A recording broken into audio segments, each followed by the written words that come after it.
Listen, I'm not going to twist your arm. If you think you could, if you should, if your heart tells you it's true. Twist your own arm. Like, subscribe. That's silly. Likes, but I suppose if you're capable of doing an Indian burn to yourself, good luck.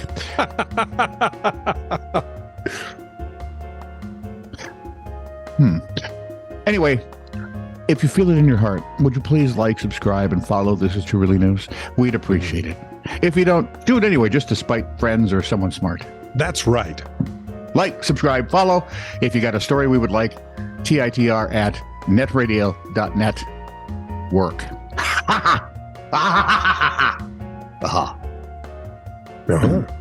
Yeah. This is True, Really News with Scott Combs and Tony Vercanis. All the news you're about to hear is true, Really? as far as you know. For your listening pleasure. Are you ready, Tony? Here it comes. Yep. The most streamed songs in the UK from the 2000s that happened last year. I don't know. Okay. Year 2000 Yep. by Top Loader. Never heard of them. Yeah, but you've heard of the song. Have I? Yeah. What's the name of the song? Dancing in the Moonlight. I have. That's an old tune. Yeah.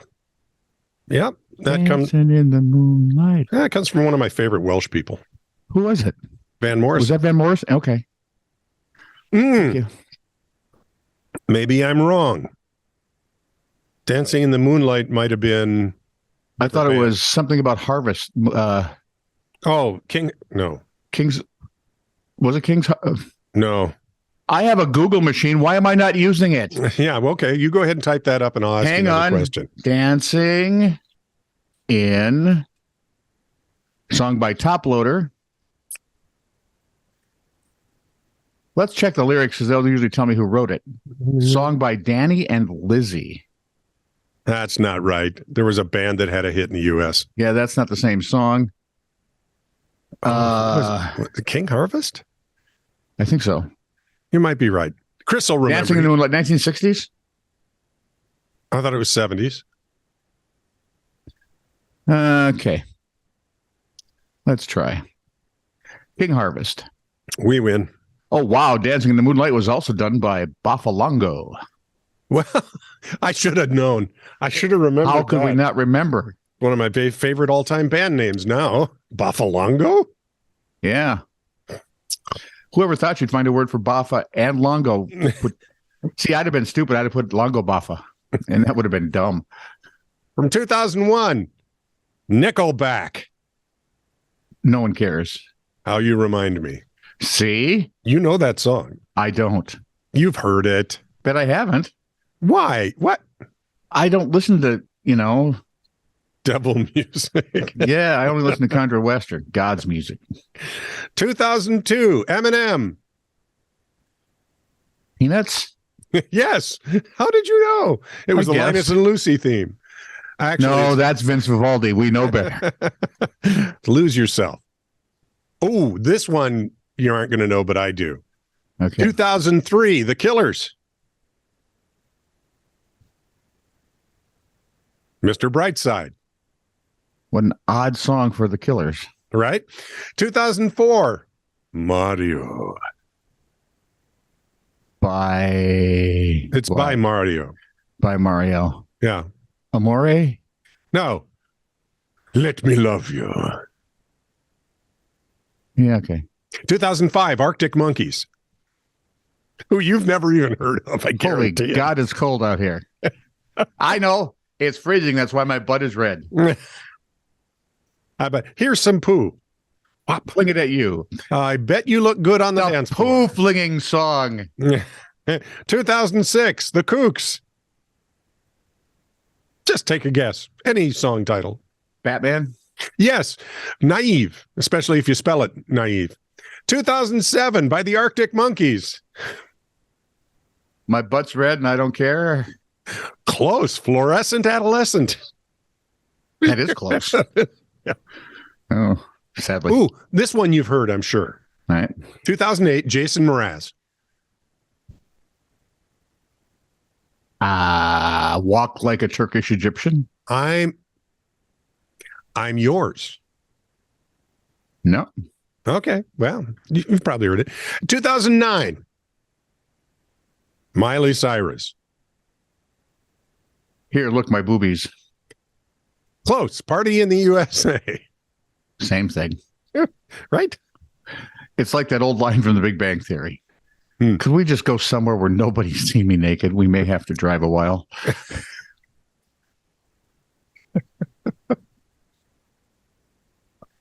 Great. That's Off to all of you. them? Yeah, we got through the decade. Thank God. Your No turn, wonder it seemed like such a long, desolate decade. Tony. He's From Augusta, doing the Maine. Professional, throw back thing. Yeah. Where's your note? A Maine vegan. Well, no, when you did that, then I would go this way, and then somebody else would. I see. A Maine vegan whose custom license plate contains the word tofu is one of the motorists caught in a state crackdown on vulgar license plates. And by Excuse me? now, every guy has got, I know what they're doing. Every guy. I know what tofu means. See, you were just slower than most. Car owners across the U.S. can pay an extra fee to customize their plates, right? It sparks creativity, personality, and causes headaches for state officials who would like really not to have it, be X-rated while driving down their highways. Oh, yeah. I've seen lists of ones that got rejected. Yep. Maine had for several years allowed people to put just about any combination of letters and numbers on their plates, including words and phrases that were banned elsewhere because, well, it's Maine. Yes, it's there. This one that says, hands off our license plates, you cretins. It's the state motto. Or should be. Yeah. But the state decided to change course this year and recall 274 plates it deemed inappropriate. Some folks are fighting back. Oh. Are vegan, right? The state concluded that the license plate love, LUV, 2 TO, FU, does not equate to love tofu, but could have been seen as a reference to sex, not the bean curd. How? Well, if you make love a word and to a word and FU two initials, Oh, that a boy. these guys are really stealthy. Or as they say in the game show business, ding, ding, ding, ding. The motorist insisted there was no mistaking his intent because the back of his car had several tofu-related stickers. You political morons, you. Tofu-related stickers. He's one of those vegans. Yeah, yeah. You know how you don't talk about Fight Club? There are things you only talk about. I'm vegan. I'm vegan, or I go to CrossFit. It's my protest against eating meat and animal products, said Peter Starostecki, the disappointed motorist. He was on a Zoom session with a hearing examiner for the Maine Board of Motor Vehicles. Wow. Heather Libby and her best friend grudgingly gave up their matching license plates that contained a word for a female dog.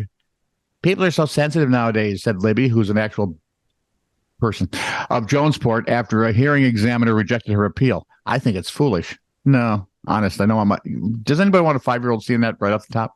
It's one of those words I don't even like the sound of anymore. Really? I don't. Yeah. Interesting. Not even in referencing a female dog. I just don't. Mm-hmm, mm-hmm. When the state effectively ended the review process for so-called vanity license plates in 2015, some residents obtained their plates with all manner of profanities, including F-bombs, either spelled out or abbreviated, because residents in a state known for being laconic and even-tempered. Laconic? Ooh, that's nicely done. You never hear laconic anymore. Closer to comatose. Where was I? They were sporting uncensored plates, including the F word, with snow, with haters, with ALS. I'm guessing the F word came first, then the... Yeah. After license plate freedom spiraled out of control, the legislature directed the Bureau to reestablish a little bit of control here, please, and start vetting them. So the new rules now ban derogatory references to age, because we are an overly sensitive crowd, age, race, ethnicity, sexual orientation, gender identity, national origin, religion, disability, the color of the sky, or if your grass grows as is greener on the other side. Also banned is language that might incite violence, or is considered obscene, or is obscenely violent, or is violent to obscenities. Wow. What can you put on your license plate now? The number 4. That seems nice. Yeah. Restored his sensors. Maine's vehicular officials now walk about as little Hitlers. No, I made that up. See, right away they go for the Hitler thing. Yeah. What's that called? There's a name for that, how quickly someone goes to a Hitler reference. How fast do you go to a genocidal maniac? Yeah, how quick? 20, Art. And why not Stalin? Why not Stalin? Oh, or Mao. Or Mao. Because let's be honest. Or Pol Pot. Hitler was good. Yeah, but those two guys. Pol Pot was good. Mm-hmm. But Mao was king. Oh. And Stalin was a crown prince. Yep. In killing his own people. Yep. Well, that's cheery. In 2020, a federal judge ruled California's ban, another place that used to be cheery, on plates that are offensive to good taste and decency. How in the hell would they know in California? Really? Right? That seems odd. The federal judge ruled that the ban on plates that are offensive to good taste and decency are overly broad and violated constitutional rights to free speech. So earlier this year, Texas officials rejected a license plate that had it had LV tofu, which led to a rebuke from the animal rights groups. Because we are, if nothing else, a nation of petty SOBs. Secretary of State Shenna Bello said motorists have the freedom to express themselves, but said they should do so on a bumper sticker, not a state-issued license plate. A thank you. Yeah, like that's going to stop anybody. Okay. Yeah. Just thought of a new I thought of a new way for us to make a lot of money. I Heart Tofu bumper stickers. We could make $100. I'll bet it's already been done. Yep. I'm guessing there are 7 dozen memes of it on Facebook by now. Yeah. My turn? I'm sorry. Scott? What? Okay, here we go. Are you sitting down? These are... Am I sitting down? Of course, I'd be shorter if I were standing. These are facts. Of course. Are they? Oh, yes. Oh. Okay. And they are true. And truth is truth. You can't have opinions about truth, except maybe I like truth. Or that's but I don't truth. I don't think you're going to like some of these truths, which is why they're here. All right, carry on. Figs contain wasps. They pollinate when the wasp crawling inside the male plant then climbs into the female plant. Female plant, however, has a smaller access port, and the wasp dies inside. The wasp decomposes in the fruit. So if you eat a ripe fig, you eat at least one wasp. You mean there could be more than one? Like it was an orgy? What? Ooh, this sounds like fun. Where are my fig Newtons? I'd like gang figs, please. I love fig Newtons. During the Black Death, people would be so infected with the plague. How infected were they, Scott? The buboes, those lumps that you could hear them gurgling with bacteria.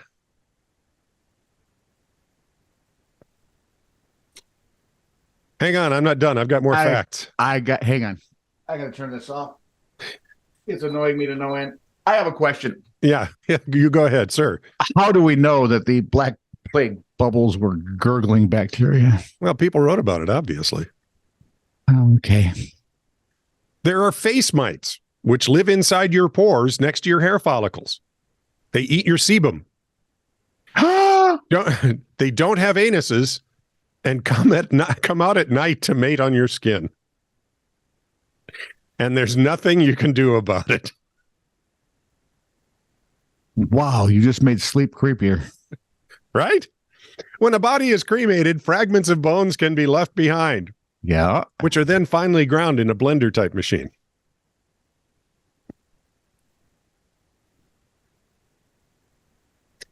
Thanks to pregnancy, the average number of skeletons in a human body is greater than 1. What? Right. Babies have skeletons, you goon. Well, yeah. So that's skeletons in a human body. Greater than 1. Got it. Sorry. Yeah. Same. So you can take that with you wherever you go. Yeah, work that in at your next little gathering. Back to you. You know, you'll be over at the old coffee machine or the water cooler. Say, hey, Maybe at the bar. Hey, did you know? hey, you're being pregnant reminds me. And if I were you, I would have one step firmly planted towards the door. Nowhere in the complex labyrinth of rules, bylaws, and interpretations that govern the global anti-doping system, which is obviously not working because the world is filled with Dopers. Dopes. Thank you. You're welcome. Sorry, I missed Nowhere in that the book must be taller than me. Yeah. Nowhere is there a warning about dog medicine. Yep, I bet you can see where this is going. What are they going to do? The worming thing? Well, it's an understandable mission, but one that led to a 3-month sleuthing expedition that eventually exonerated a 5-time Olympian of doping. Are they going to express my glands? Well, anyone who had a poodle just winced, while adding what some feel is an unnecessary asterisk next to her spotless record as a clean athlete. Katrina Nash is a mountain biker, cross-country skier, represented the Czech Republic in 2 winter, 3 summer games, and avoided a 4-year doping sanction after a minute trace of a banned substance showed up in her system. Was it a license plate that said, I heart tofu? Yes. Wow. You know, if she'd been here a few years earlier. Authorities determined the substance got there through her skin during a rather messy struggle she faced, forcing medicine drops down the throat of her ailing dog. Oh, I thought maybe she ran into the car really hard. Anyway, her dog's name is Ruby. It's a Vizsla. Despite not receiving a sanction, Nash's encounter with anti-doping authorities still went on the books. Hey, because if nothing else, international sports bodies are petty as hell. Yes. Nash, a byproduct of the long-enshrined rules that call for any doping violation, even inadvertent ones. So she now has an asterisk by her name. And these people should all be ashamed of themselves. That's right. And left. This is true, really news. Send email to TITR@netradio.network.